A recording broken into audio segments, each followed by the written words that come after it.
आज की एक और बड़ी खबर है और ये रूस पर हमले के लिए नेटो की बड़ी तैयारी है, क्योंकि रूसी ड्रोन को मार गिराने के लिए एयर डिफेंस की तैनाती की गई है। पोलैंड रोमानिया का ये जॉइंट वेंचर,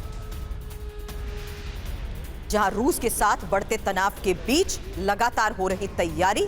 लेकिन आज खबर नेटो के इस नए प्लान को लेकर है, जहां पोलैंड और रोमानिया का ये जॉइंट वेंचर।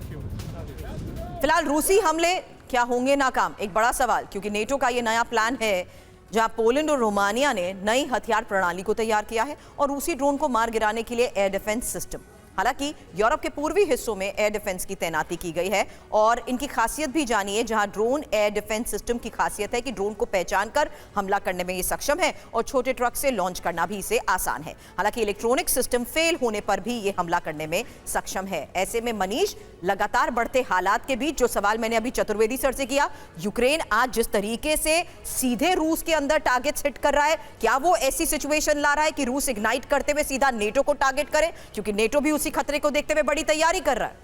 देखिए, 2 दिन पहले जो घटना घटी वो वाकई में चिंताजनक है, जब पोलैंड के उस रेलवे ट्रैक को निशाना बनाया गया जहां से पोलैंड और यूक्रेन के बीच में ट्रेन चलती है। हाँ। और ऐसे मामले में ये कहा गया कि जो पकड़ा गया है वो रूस के लिए काम करता है। लेकिन चूंकि युद्ध में बहुत कुछ होता है, ये भी संभावना हो सकती है कि यूक्रेनी एजेंसी जानबूझकर वहां कुछ ऐसा सबोटाज कर रही हो जिसका दोष रूस पर पड़े। और यही क्रेमलिन की तरफ से बयान भी आया है, जब क्रेमलिन प्रवक्ता ने कहा कि हमें आश्चर्य होगा अगर पोलैंड हमें दोषी नहीं ठहराता। तो पोलैंड तो हमें दोषी ठहराएगा ही, लेकिन हो सकता है, क्योंकि देखिए यूक्रेन चाहता है कि रूस की सीधे लड़ाई यूरोपीय देशों से हो जाए, नाटो देशों से हो जाए। और याद होगा आपको कि 2022 में जब पोलैंड में मिसाइल गिरे थे, तब वो फिर कहा गया था कि रूसी मिसाइल है, लेकिन बाद में यूक्रेन की गलती सामने आई थी। तो बहुत कुछ ऐसा पर्दे के पीछे खेल रचा जा रहा है जिससे ये नौबत आ जाए कि रूस और यूरोप के बीच जंग हो। लेकिन अगर ऐसी जंग होती है तो फिर आप उसे चाहे महाविनाश का नाम दे दें, तीसरे विश्व युद्ध का नाम दे दें, क्योंकि उसके परिणाम पूरी दुनिया के लिए खतरनाक। बिल्कुल। और आज के हालात में जिस तरीके की तैयारियां हो रही हैं, उसी को लेकर एक और बड़ी खबर है, जहां नॉर्वे के पास अब नेटो की ये नेवल ड्रिल हुई है और समंदर में ही डमी फ्रिगेट को तबाह किया गया। हालांकि पनडुब्बी से हमले का अभ्यास और सबमरीन टॉर्पीडो की स्ट्राइक पावर का टेस्ट।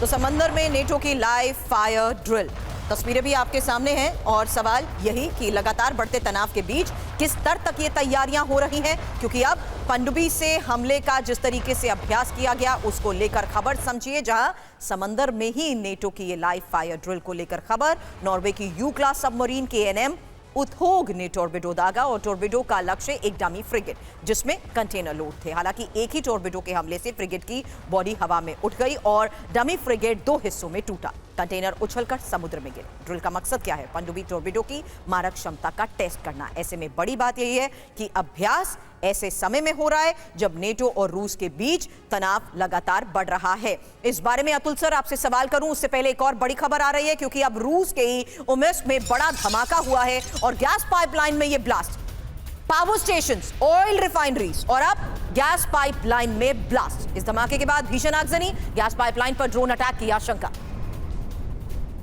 हालांकि रोस्टोव के ही ओमेस्क में जमीन के अंदर धमाके को लेकर खबर है, गैस सप्लाई लाइन में ये टारगेट और धमाके के बाद गैस प्लांट में लगी आग की ये तस्वीर।